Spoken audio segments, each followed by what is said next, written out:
Hola, ¿cómo están? Domingo 9 de febrero, estamos con un nuevo episodio En el nombre del cine y nuevamente me acompaña mi amigo Felipe Navarrete. Hola Felipe, ¿cómo estás?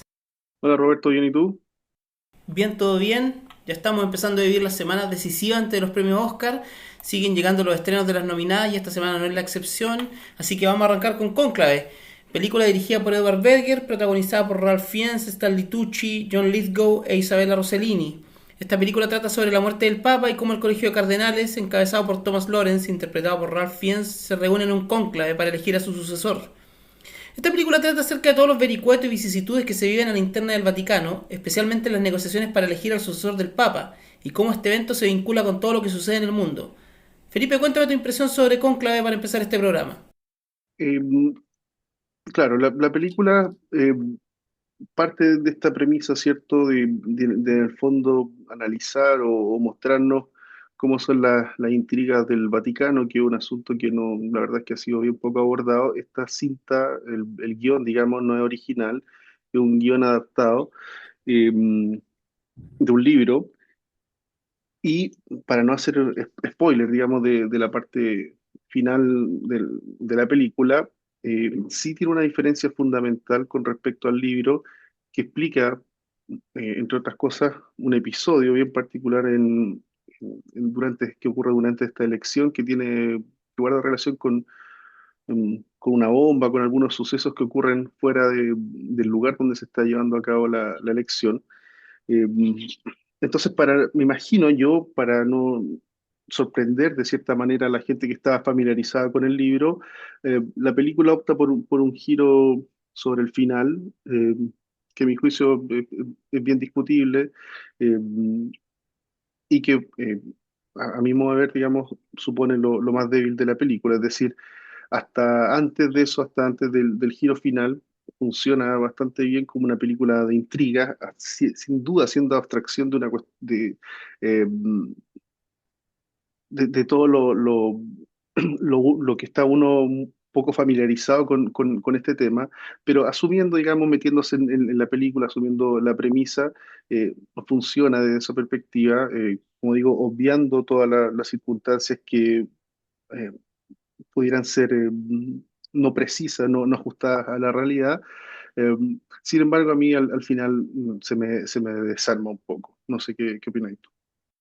A mí personalmente el final me pareció muy bueno y me parece que es un final que llega a plantear muchas preguntas y abrir un montón de interrogantes relativas como al futuro de la iglesia propiamente tal, pero vamos por partes.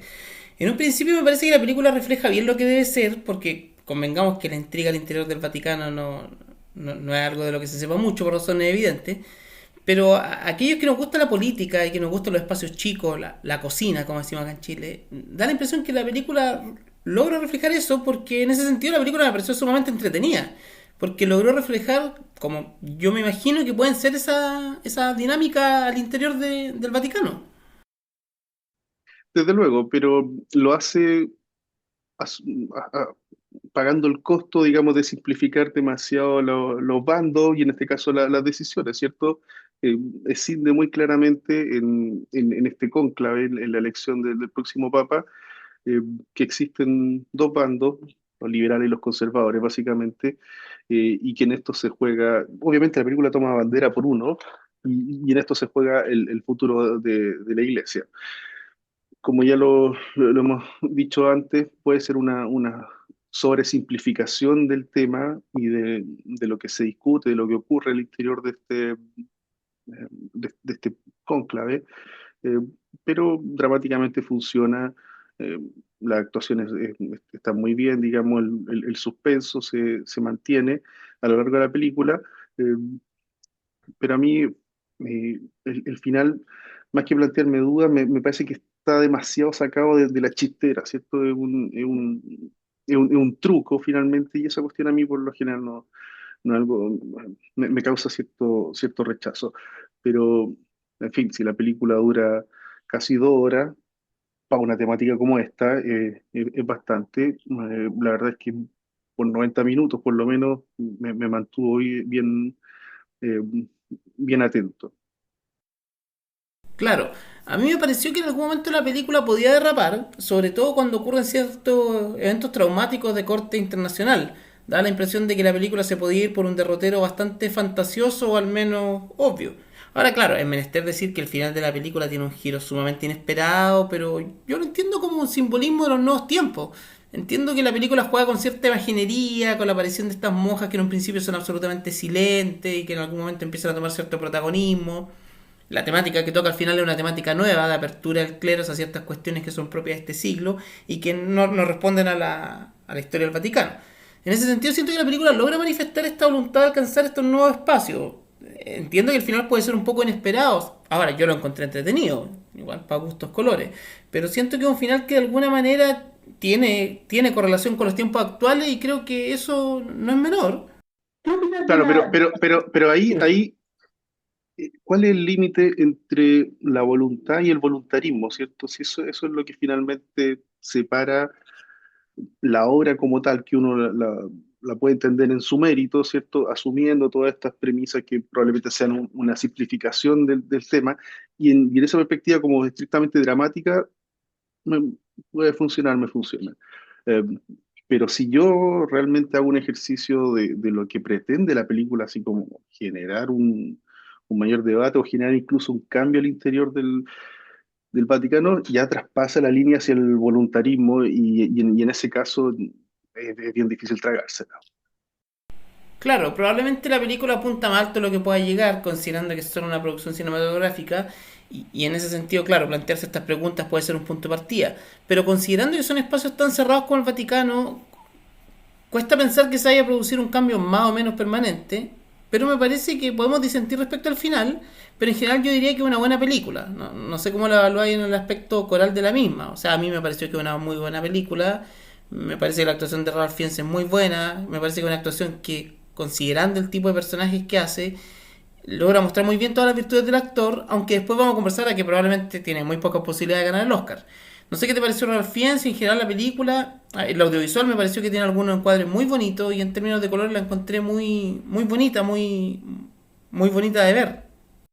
Sí, la película y en algunos encuadres el uso de la arquitectura, de cierta manera, para reducir o redimensionar el tamaño de las personas que están ahí, del humano finalmente frente a Dios, eso está bien logrado. Y lo que más me gustó en ese entendido es que no, la pregunta, o sea, lo más fácil hubiese sido filmar, ¿cierto?, el Vaticano en su opulencia, en el altar mayor, ¿cierto?, en los detalles dorados, toda esta cuestión que de repente puede ser chocante para algunas personas, y se va más a lo que es estrictamente arquitectura, ¿cierto? Los pilares, los grandes espacios, los grandes patios, y también las habitaciones pequeñas.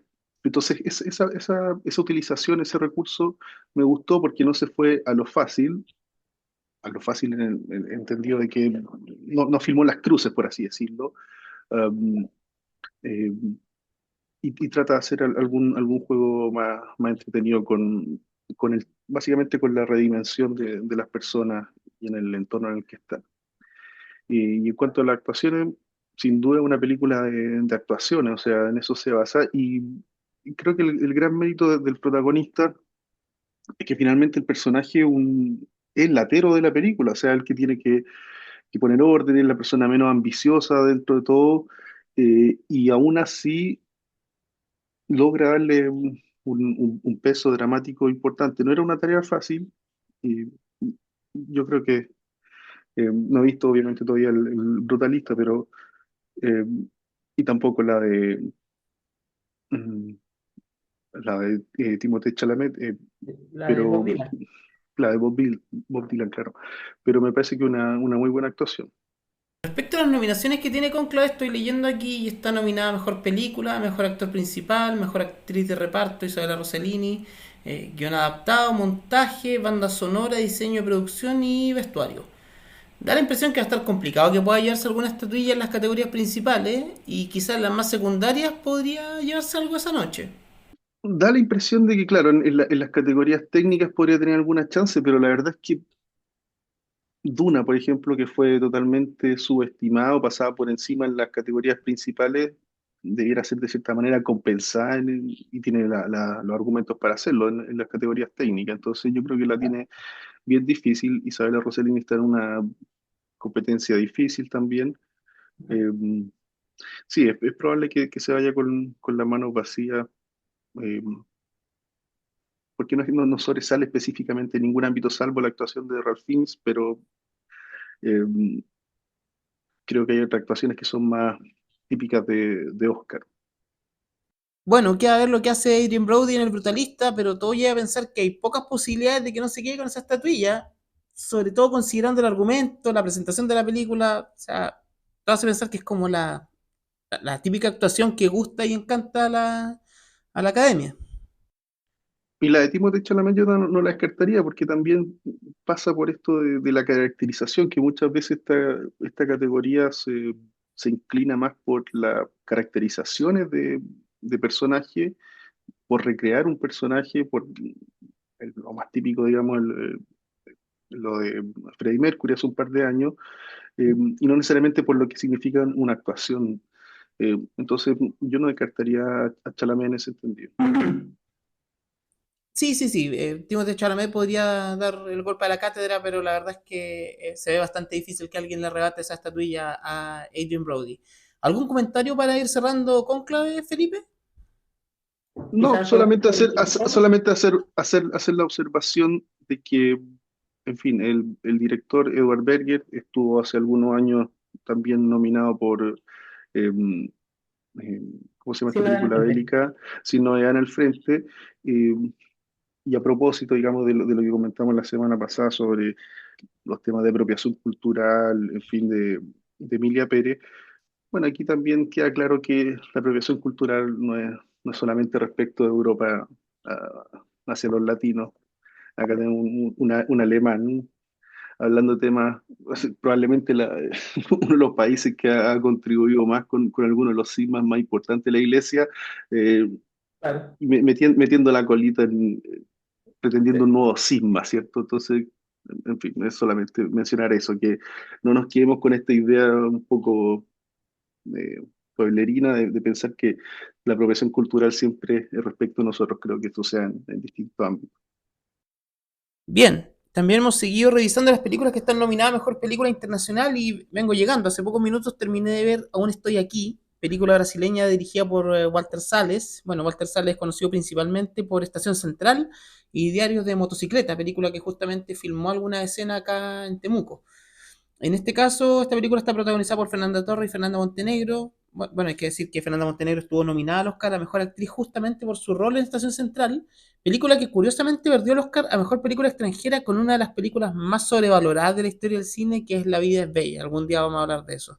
En fin, esta película se basa en las memorias de Marcelo Rubens Paiva, un brasileño que cuenta cómo su madre se vio obligada a tomar la rienda de su familia cuando su marido, el exdiputado Rubens Paiva, es capturado por el régimen militar brasileño durante la dictadura en 1971. Es una película que en el fondo narra cómo la historia familiar se ve trastocada. Es una familia de clase alta brasileña que vive de manera acomodada en Río, cerca de la playa, una vida más o menos tranquila. Y en algún momento llegan los militares a la casa y se llevan a Rubens. Y muestra cómo la familia cambia, cómo recorren esos años desde la desaparición momentánea, hasta que en algún momento la historia va dando cuenta de que parece que esta desaparición no es momentánea, sino que es algo más permanente. Y es un relato sobre cómo la familia va sobrellevando esto. Me parece que la película está dirigida con mucha pulcritud y con un respeto enorme hacia las víctimas de la dictadura brasileña y también con un cierto grado de estoicismo familiar que lo encontré maravilloso. O sea, en el fondo muestra la vulnerabilidad de esta familia, pero siempre de una manera aquietada. Hay muy poca escena de desesperación, de gritos, de llanto. Es todo un sufrimiento más bien estoico, interno. Y en ese sentido, la actuación de Fernanda Torres destaca enormemente porque se transforma en la mujer que lleva la rienda de esta familia y que de alguna manera busca justicia, busca respuestas sin dejar de lado aquello y no permitiéndose momentos de flaqueza frente a su familia, sino que siempre poniendo el foco en seguir adelante. En ese sentido, la película recoge todo lo que fueron aquellos años sin caer en la caricatura. No es necesario mostrar al soldado pegando con la metralleta, sino que todo es mucho más evocado. Todo se da a entender, se sugiere, sin necesidad de ir a lo grotesco. La película tiene un final maravilloso, que es más o menos esperable, sin embargo logra resolverlo con mucha dignidad y eso me parece muy interesante. La película está muy bien filmada, es muy bonita, creo que la actuación de Fernanda Torres, bueno, además hay un guiño muy bonito porque sale Fernanda Montenegro, que es su mamá, una actriz ya mucho mayor, que sale en alguna escena que también logra hacer como una especie de cierre. La película está conducida con mucha delicadeza finalmente y lo que más rescato es haber sido capaz de que la película haya sido capaz de mostrar los horrores de la dictadura sin la necesidad de caer ni en la caricatura, ni en lo grotesco, ni en lo evidente. Oye, bueno, dado el último acontecimiento, particularmente con Emilia Pérez, esta pareciera ser la favorita para quedarse con película internacional, ¿no? Claro, efectivamente, de lo que yo he leído y de lo que se está rumoreando, da la impresión que esta película pudiera ser una candidata muy fuerte a quedarse con mejor película extranjera. Yo, sin embargo, no descartaría que Fernanda Torres gane el premio a mejor actriz. Ya lo ganó en los Globos de Oro, si mal no recuerdo, y si es así, es una actuación muy contenida, que en el fondo se permite solo un par de espacios de cierta liberación y eso la vuelve muy emotiva. No es un constante empuje a sentir el dolor, no es una manipulación, sino que evoca el dolor. Y eso, a mi parecer, lo hace aún más doloroso en ciertos momentos de la película. Oye, pero pensándolo por ejemplo, en consideración a lo que ocurrió hace poco con la película argentina, la historia oficial, la historia oficial fue, ¿no? La que ganó hace, Hace un par de años. claro, y aborda una temática similar desde otra perspectiva, obviamente, otro país, pero no será una cuestión media reiterativa en esta pasada. Pudiera serlo. Sin embargo, afronta la temática, y voy a ser repetitivo, pero afronta la temática de una manera mucho menos panfletera, si se quiere. En el fondo no necesita mostrar el horror para dejarlo entrever. O sea, Eventualmente una la película más universal. Sí, sí, por supuesto que sí, porque hay ciertos rasgos de las películas que hablan de las dictaduras de América Latina que las hacen como súper reiterativas, pero solamente como para el contexto nuestro. En cambio, acá no. Acá se habla de una dictadura, se ven un par de camiones con militares, pero nunca se muestra lo más concreto del horror, sino que solamente lo deja presentado y eso lo vuelve una película sumamente internacional. Finalmente, la película habla de una pérdida y de una reconstrucción familiar y de una vida que sigue, pero manteniendo siempre un hilo conectado a la historia, pero también el proceso de cómo la familia se rearma después de una tragedia de esta magnitud. Entonces, claro, eso lo vuelve una película muy universal y por eso entiendo que en diferentes latitudes conectaron con ella de esa forma. Bien, otra de las nominadas a Mejor Película Internacional es La Chica de la Aguja. Sí, ¿tú la alcanzaste a ver? No la alcancé a ver, así que te escucho con atención, Felipe. Bien, esta es una película que se presenta con bandera danesa, pese a que interviene en ella Magnus von Horn, que el director, él es sueco, pero ha realizado prácticamente toda su trayectoria en Polonia, este es su tercer largo. Eh, Tuvo alguna repercusión hace un par de años con Sweat, una película de una chica influencer, eh, pero que era totalmente distinto a esto. eh, de partida por los colores, ¿cierto? Suéter era todo rosado y todo vinculado a las redes sociales, es decir, una paleta de colores para que nos ubiquemos más o menos como la de la sustancia. Eh, y aquí nada que ver, pues aquí es todo blanco y negro, o sea, es una película en blanco y negro. Es un blanco y negro y un formato de 4 tercios, es decir, muy clásico, un blanco y negro con mucho contraste, ¿no? Básicamente da la idea de cómo se filmaba en la época. Es una película que se sitúa en el periodo entre guerras, en, en, en Dinamarca, y aborda una historia real muy trágica. No voy a contar en qué consiste porque si no revelaría el final. Eh, pero es una cuestión bien terrible. Eh, a ver, la película se ha traducido como La chica de la aguja porque la película parte con esta chica trabajando en una fábrica textil, y tiene una interacción con una aguja, entonces uno pensaba que, con una aguja de coser, digamos, no pensaba Claro. que por ahí iba el nombre que se iba a desarrollar en esta fábrica. Eh, pero la verdad es que esa parte de la película dura poco. Su marido está en la guerra, en el frente, y ella lo creía muerto. y a raíz de esto termina su historia, termina conmoviendo al gerente de la planta, eh, y terminan ellos involucrándose sentimentalmente. Ella queda embarazada de él, y lo que ocurre, esto es muy temprano en la película, así que no estoy revelando nada. Eh, Él la presenta a su familia. Obviamente era una persona acaudalada, probablemente de la nobleza danesa de la época, y la mamá inmediatamente se opone al matrimonio y la echa. Ella en el fondo busca consuelo en su amor, y él le dice, mi mamá me dijo, así que no tengo nada más que hacer acá, y la echa. Después le manda un poco de plata, en fin. Entonces ella al poco tiempo se da cuenta que está embarazada. Entre medio vuelve su marido, no estaba muerto, pero él vuelve totalmente deformado. Tiene una parte de la cara que le ha sido arrebatada, y obviamente con las técnicas médicas de la época eh, logran hacer una reconstrucción que lo convierte en una especie de monstruo, y él trabaja en el fondo en circos como una atracción en sí mismo. Entonces él porta una máscara. Ella lo despacha en un primer momento a su marido, entendiendo que primero lo había dado por muerto y segundo ya se había involucrado con esta otra persona. Eh, pero después tienen varias idas y venidas entre ellos, nunca formando realmente una pareja propiamente tal como en algún momento lo fueron, pero es su especie de cable a tierra después de las varias tragedias que le van pasando. Entonces tiene reiterados reencuentros con su marido. Y la parte de la aguja, digamos, pasa más o menos como a la media hora, eh, y consiste en lo siguiente: ella se ve embarazada, como ya lo he dicho, y en un baño público, en el cual se iban a duchar la gente que no tenía acceso a ese bien en sus casas, ¿cierto? Un baño comunitario. Ella intenta realizarse un aborto con una aguja, ¿ya? Y eso es lo que da el nombre a la película. Y ahí ella es salvada por una mujer mayor, eh, que le dice que cuando tenga a su bebé se acerque a ella, que ella se va a encargar de darle un mejor futuro a su hijo. Y ahí posteriormente es cuando empieza a desarrollarse la película en la relación entre estas dos mujeres, una mujer mayor y esta otra mujer que ve en ella, digamos, una especie de tabla de salvación después de todo lo terrible que ha pasado hasta el momento, que no se va a acabar ahí, digamos, eso es solamente el comienzo, esta cuestión sigue.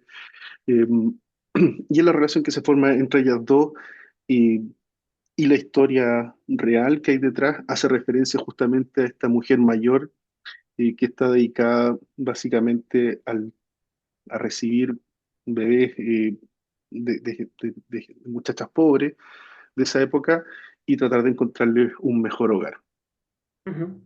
¿ya? Y como digo, no puedo contar más porque si no ya contaría el resto de la película, pero Claro. eh, en fin, eso es un poco de lo que se trata. Entiendo que esta película está basada en un hecho real, que en el fondo le da contexto a esto.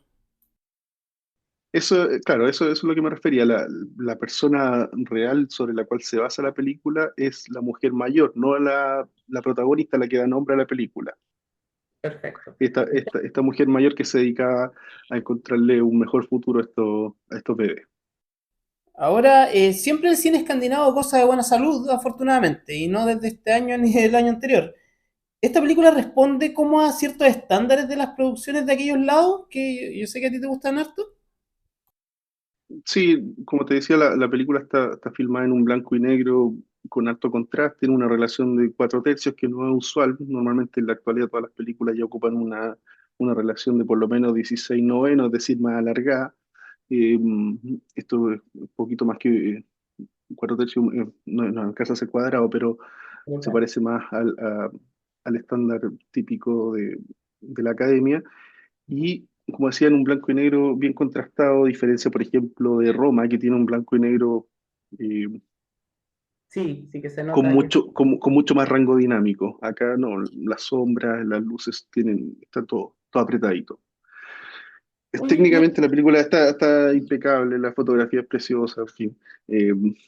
Mi único tema con la película es que A ver, hice hace poco, y esto fue totalmente coincidencia, había visto otra película, una película rusa que se llama Bimpol, una gran mujer, creo que se llamó en español, y que también se sitúa en el periodo posguerra, esta vez en Rusia, y también toma el tema ah, de la mujer que encuentra la esperanza en un hombre y que este hombre resulta ser un castrado por su mamá y que finalmente pone término a la relación.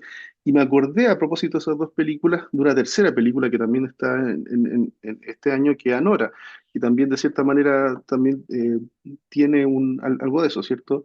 Eh, de, de- de plantear a los hombres, particularmente hombres de clase alta, eh, totalmente sometidos a los designios de la mamá.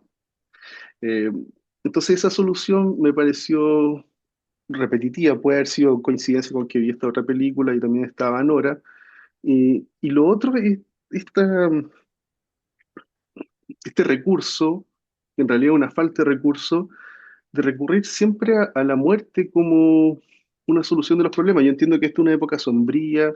eh, Bimpol, la otra película rusa a la que me referí, eh, se trataba, entre otras cosas, de un médico que practicaba una especie de eutanasia respecto a los soldados que no querían, que habían vuelto a la guerra no en buenas condiciones, ¿cierto? Eh, entonces, esta cuestión de recurrir siempre a la muerte, al suicidio o al suicidio asistido,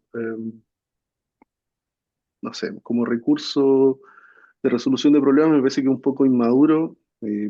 Puede ser que también haya habido mucho de eso en la época, no lo sabemos.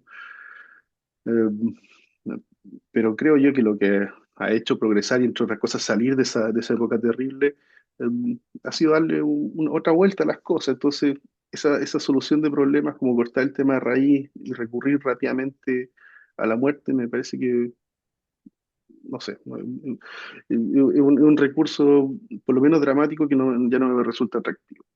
Te iba a preguntar algo parecido a eso, justamente porque la historia de aquella mujer que ve que el hombre se va al frente y que lo dan por muerto y que después aparece ya se ha visto, incluso en series. Me acuerdo que Homeland parte de la misma premisa. ¿No resulta repetitivo esto? ¿Logra darle una vuelta de tuerca? ¿O se suma a una de las tantas producciones que hablan de lo mismo? En cuanto a la utilización de ese recurso, no, po, pero es que no puedo contar más ya de cómo se resuelve esto, porque si no estaría contando la película, pero vale la pena totalmente ver, la parte no es excesivamente larga y está muy bien filmada. En fin, veo muy difícil que se logre imponer en esta categoría, pero para hacer el tercer largo de este director, vaya, hay que tenerlo en cuenta. La recomendamos entonces. Esa está en movie, ¿cierto? Está en movie, sí. Perfecto. Bien, como ustedes saben, siempre acá en el nombre del cine comentamos algún clásico que esté de aniversario, alguna efeméride o algo parecido. Y durante el 2025 cumple 30 años una de las mejores películas que he visto en mi vida y creo que vamos a estar de acuerdo. Estoy hablando de Casino, de Martin Scorsese, con la actuación de Robert De Niro, Joe Pesci y Sharon Stone. Felipe, cuéntame primero cuál es tu impresión general y después lo analizamos en detalle porque hay muchísimo para decir de esta película. A ver, obviamente esta cuestión es siempre subjetiva. Yo creo que Casino tiene mucho que ver con la época con la edad con la que uno se enfrenta a la película. Yo la he visto varias veces en distintas etapas de mi vida y la primera vez a lo mejor era mucho más inmaduro, o sea, no a lo mejor, digamos, ciertamente era más inmaduro que ahora y me pareció que era una especie de reiteración de lo que se había hecho en Buenos Muchachos, de cierta manera, una versión más soft, y quizá una fórmula repetida de lo mismo, partiendo por el personaje de Joe Pesci, ¿cierto? Que es lo más evidente en cuanto a las conexiones entre ambas películas. Después la agarré en otra época, la vi después ya más grande, y me pareció que era una gran película. O sea, ahí ya entendí de qué iba. Y ahora la vi de nuevo para hacer las tareas, digamos, para este episodio. Y tengo otra aproximación, eh, más que nada con las formas, pero dentro de la filmografía de Scorsese me parece que es una pieza muy única, o sea, es probablemente, no sé si es la única, pero es probablemente una de las pocas en las que eh, tiene muchas capas y se trata de muchas cosas, pero la aproximación al tema amoroso, la decepción amorosa, creo que es muy única en cuanto a la forma en que lo aborda y no es una temática que sea habitual en las películas de Scorsese. Totalmente. Bueno, acá podemos hacer spoilers porque se ha por sentado que quienes nos escuchan ya vieron la película, pero es verdad, o sea, cómo se afronta el fracaso del matrimonio o de este rejunte en realidad de Robert De Niro con Sharon Stone está dirigido de manera magistral. ¿Qué te pareció el personaje de Niro que es medio cobarde, medio timorato, a pesar de estar metido en algo tan grande y absurdamente peligroso como esto? ¿Cómo ves ese juego, esa dinámica que logra este personaje?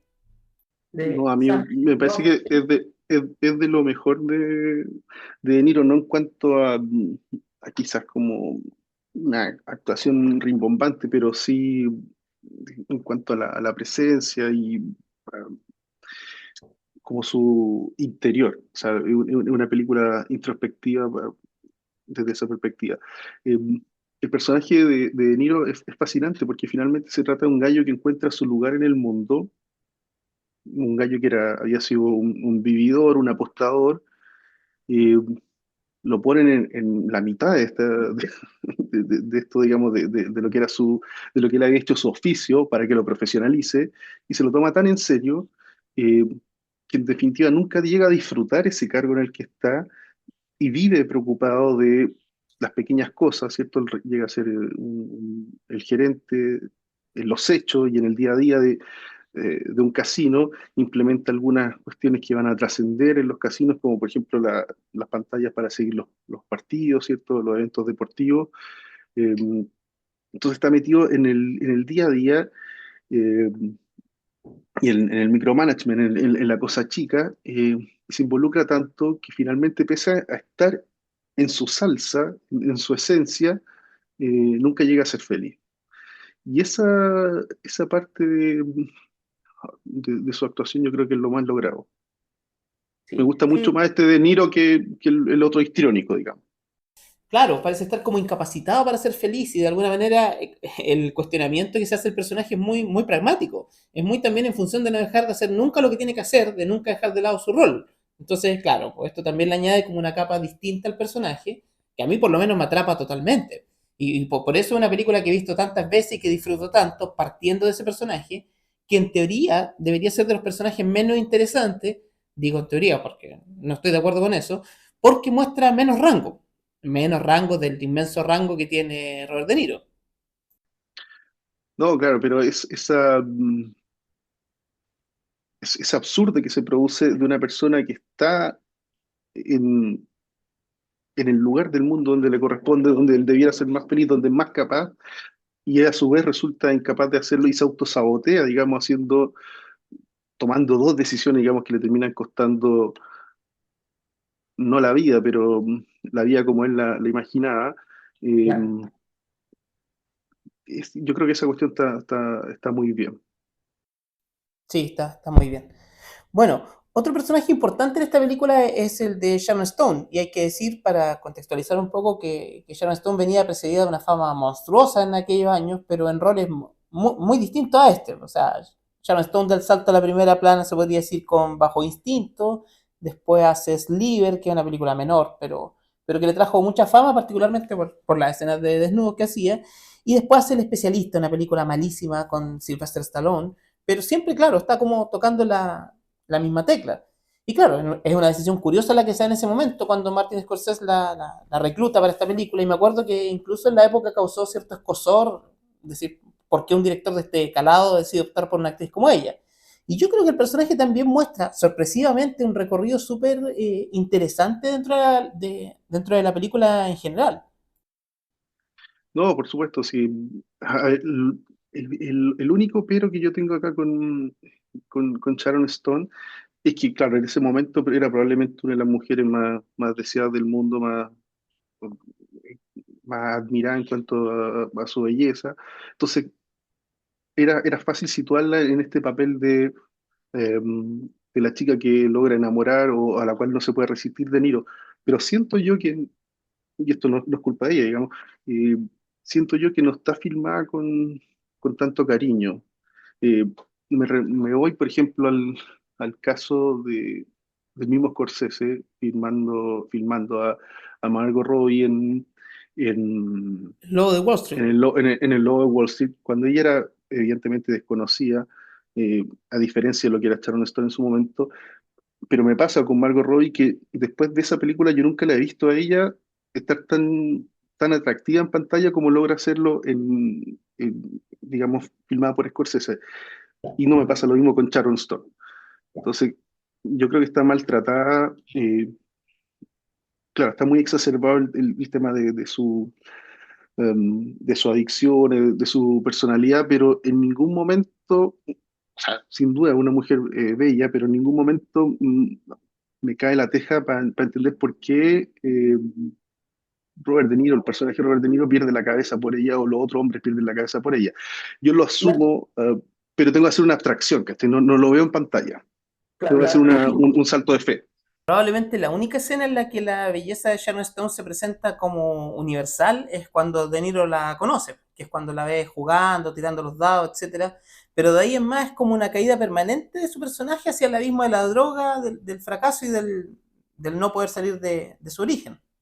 Exactamente, pero además también en ese cuadro, en esa escena de presentación, ya la muestran como una bandida, que yo lo entiendo para efectos del guión tenía que ser así, pero tampoco era muy sutil, o sea, el gallo al que está engañando en ese momento se da cuenta inmediatamente, entonces, no sé, creo que ahí faltó algo de tratamiento femenino. Claro. Bueno, también está el personaje de Joe Pesci. Joe Pesci siempre fue un actor muy, muy particular. O sea, convengamos que en un mismo año hizo Buenos Muchachos y Mi Pobre Angelito. Entonces, parece que le costaba decir que no a ciertos proyectos. Pero él también había estado en JFK, Mi Primo Vini, en Mi Pobre Angelito 2. Y aquí vuelve a ser un personaje, como dices tú, muy parecido al de Goodfellas, que es el de Nicky Santoro. Debo reconocer que a mí Joe Pesci igual me gusta, ¿eh? Igual es muy gracioso y en este aspecto logra dotar de cierta humanidad a un personaje funesto con el que lleva adelante en esta película, aunque a ratos sí resulte reiterativo. Sí, sí, en ese punto un poco, resulta un poco cargante en cierto, y claro, uno sabe que si está Joe Pesci y hay un teléfono de por medio, uno sabe lo que va a pasar, o sea, eh, no, deja de ser sorprendente. Eh, Pero no por ello deja de ser gracioso. no, no, sin duda, o si el tema es que si uno lo hace, la toma vis a vis con buenos muchachos es imposible no hacerlo. Ahora, si uno ve Casino, si llega a sorprenderse con Casino sin haber visto nada adelante, claro, va a quedar peinado para atrás, Claro. pero para el que la seguía un poco la carrera, hay algo de reiterativo. Sí, exactamente. Hablemos un poquito de los aspectos técnicos de esta película porque, claro, pues, ya es otra colaboración de Martin Scorsese con Thelma Schoonmaker, que es su editora histórica, y yo creo que es ahí donde la película realmente alcanza alturas inimaginables. O sea, para mí en términos de cómo está montada la película como evento coral, creo que es posiblemente de las mejores que he visto en toda mi vida. Claro, pero aquí el tema central es que, por lo menos diría las dos primeras horas de metraje, un poquito más quizás, si no estuvieran detrás de esta película Scorsese y John Maker, habría sido una cuestión muy difícil de realizar porque eso es básicamente narración en off, que es un recurso que uno trata de rehuir de él porque en el fondo apela a lo más básico, o sea, que alguien te cuente lo que no estáis viendo, lo que dejaste de ver, eh, o lo que el director decidió no mostrar, pero darle con ese recurso eh, a mí se me hace un poco cansador. Sin embargo, aquí eh, está bien hecho, digamos, porque además se intercambian los narradores, son los mismos actores, los mismos protagonistas, eh, pero en fin, funciona por esa maestría con que lo hacen, funciona bien. Lo que sí te iba a comentar que en este tercer visionado me veía cansado un poco es el excesivo uso de la música y particularmente de canciones de la misma onda. Ya. Me tenía un poco saturado esa cuestión. ¿Qué te pareció el uso de los paneos? Los paneos rápidos, esos giros veloces de cámara, en algún momento son excesivos, pero dotan a la película de una cierta velocidad y de un vértigo que también lo hace súper entretenido, aunque entiendo que también puede ser un poco cansador. Sí, no, a ver, acá hay un detalle técnico. El director de foto es Robert Richardson, eh, que es probablemente uno de los, no sé, 10 más grandes directores de cine de la historia. Y lo que ocurre en particular con esta película es que se filma en el formato Super 35 y cinco y eso Ujú. tenía versus filmarlo ¿cómo se llama? En CinemaScope o en formatos más alargados que requieren la utilización de lente anamórfico. eh, Porque la película está pensada, desde luego, no solamente para el cine en un primer momento, sino que para el formato de distribución masiva que era el video y la transmisión a través de la televisión. Entonces esto requiere, eh, para pasar las grabaciones de 35 es más, al formato de tele, es más fácil hacerlo que si se hubiese grabado en CinemaScope. Y Sí. eso, claro, plantea algunas dificultades a la hora de plantear los planos, porque no es el uso de granes angulares y de toda la escena a lo ancho que caracteriza a muchas de las grandes películas. En este caso, ciertamente hay paneo y hay planos secuencias que son atómicos, em, pero debido a este requerimiento técnico de haber hecho la película pensando en que tenía que ser posteriormente pasada a televisión, que no aguanta este tipo de formatos tan Claro. anchos y que requiere un trabajo en postproducción muy latero, Scorsese decide eh, pedir que lo graben en Super 35, que después requiere un corte más pequeño para pasarse al formato de televisión. Y Robert Richardson dice, ya, yo llego hasta aquí nomás. Después no se metió con ese formato, se separa de Scorsese un buen tiempo, hasta que el advenimiento de las técnicas de, del film digital, de hacer películas digitalmente me refiero, eh, permite hacer este proceso un poco menos engorroso y él vuelve, eh, cuando hace Kill Bill con Tarantino, ya Ujú. vuelve a usar el formato de Super 35, pero digamos, después de esta película él no había quedado muy conforme con el resultado final. Buena historia esa, interesante. Hablemos un poquito de Scorsese. Bueno, la carrera de Scorsese es demasiado larga y probablemente da para otro capítulo especial, pero hablemos de esta sección, digamos, de su filmografía. Él venía a dirigir El color del dinero con Tom Cruise y Paul Newman en el 86, después hace La última tentación de Cristo, Bueno muchacho, después Cabo de Miedo, La edad de la inocencia con el mejor de todos, Daniel Day-Lewis, y Casino. ¿Cómo ves esa época de Martin Scorsese donde básicamente todo lo que tocaba lo convertía en oro?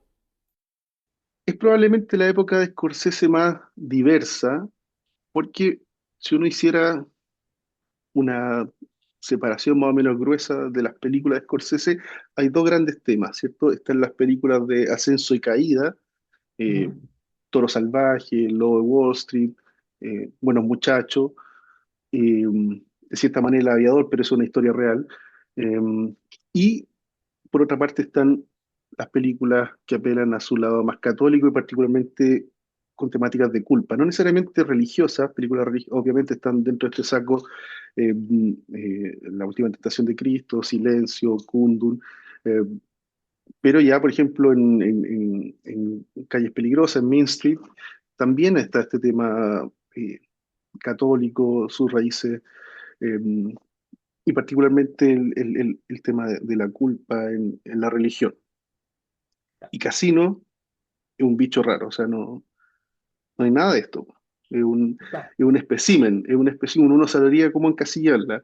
Eh, y eso es lo que me parece más fascinante. En esa época, tú referiste, claro, hasta Cabo de Miedo, que un remake, una película buena, pero no es de lo más destacado de Scorsese, desde luego.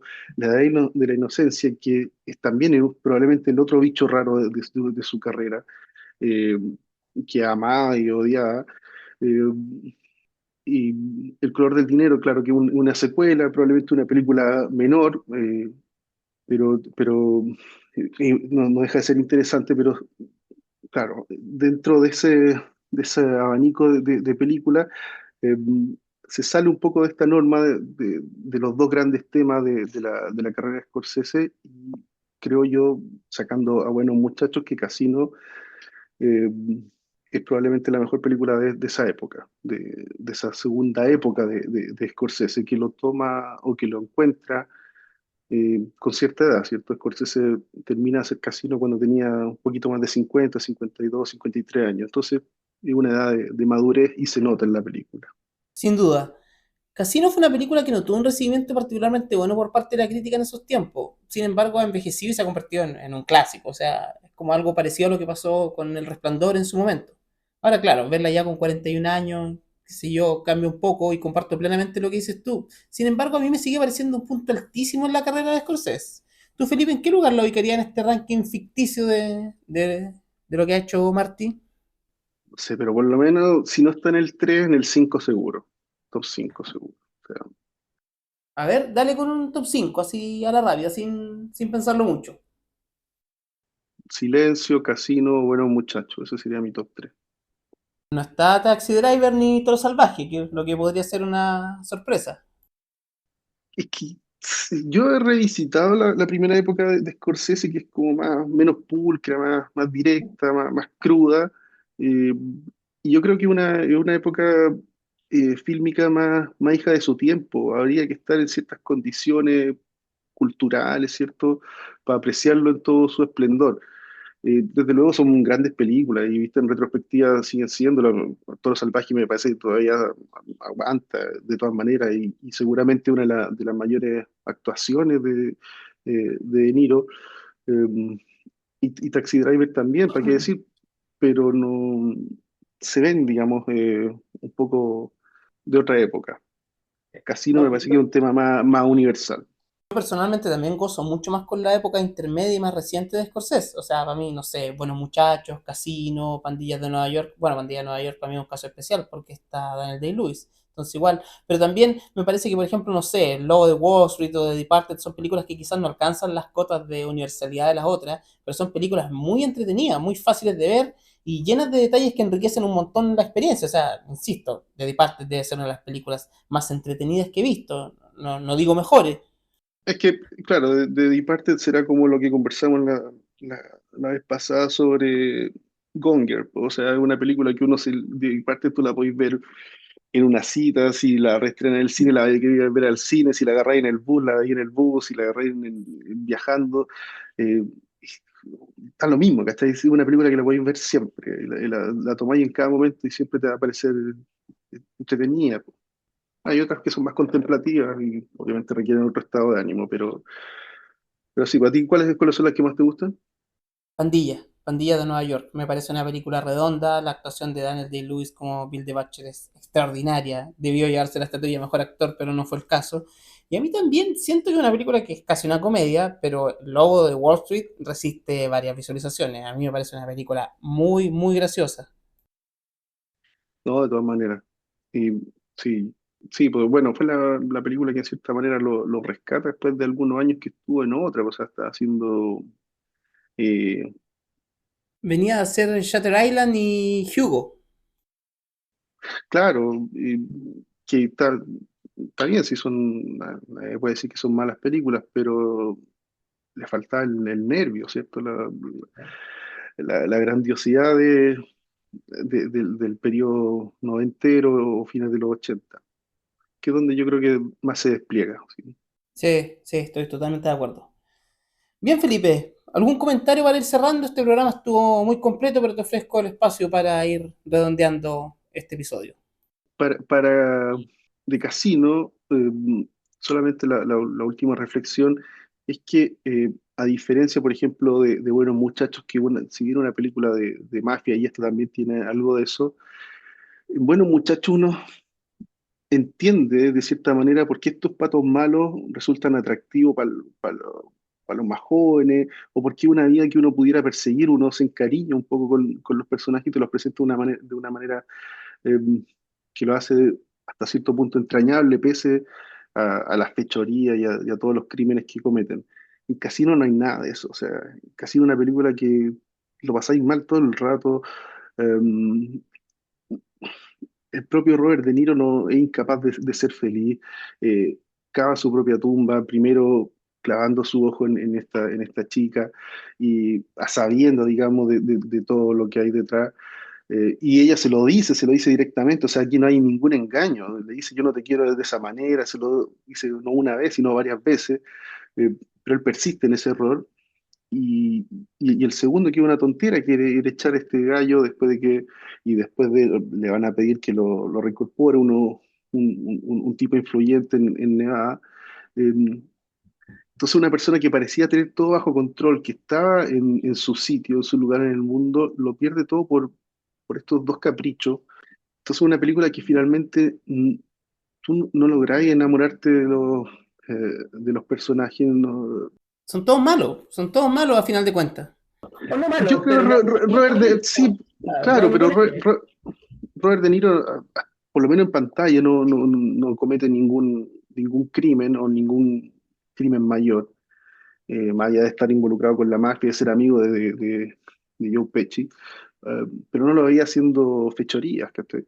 Además, bueno, y lo otro es que, que sale con esos trajes, o sea, que son increíbles, que probablemente un 30% de la película, por no darle más a lo impecables trajes, particularmente de Robert De Niro que utilizan en la película, uno nunca llega a empatizar con él o a querer ser él o a entenderlo, ¿cachai? Porque finalmente es un gallo que, de nuevo, estando en su lugar en la Tierra, eh, preocupado de todo, no logra finalmente nunca ser feliz. Entonces, esa, ese descariño que hay por los personajes es bien impropio de Scorsese y abona esta pequeña teoría de que Casino es un bicho raro en su filmografía. Pese a que obviamente tiene toda esa parte de la edición, de los planos, del ritmo, eh, que le hace una película scorsesiana pura y dura. O sea, no hay ninguna duda que él está detrás, pero en el tratamiento de los personajes hay algo particular. Por mi parte, una última mención para los actores ya ni siquiera secundarios, sino ya más bien terciarios, que todos en roles chiquititos igual son un aporte. Don Rickles como este viejito que no aporta nada, Kevin Pollak como el presidente absolutamente decorativo, inútil, y James Woods como un despreciable, una suerte de pimp que no aporta nada y que nadie sabe cómo llegó ahí. Bueno, pero es que, claro, ese personaje es fantástico porque tú no entendís cómo, eh, Agarra Aguirre. cómo Sharon Stone prefiere este gallo. O sea, por último, el gallo fuera Mino, no sé, que tuviera plata, qué sé yo, pero no tiene nada, no tiene nada. Entonces, no, es totalmente inexplicable. Exactamente. Bueno, con esta nota vamos cerrando este episodio de En el nombre del cine. Felipe Navarrete, muchas gracias por estar acá. Espero que nos encontremos la otra semana porque vamos a solicitar tu presencia durante todo febrero. Así que espero que te haya gustado este capítulo.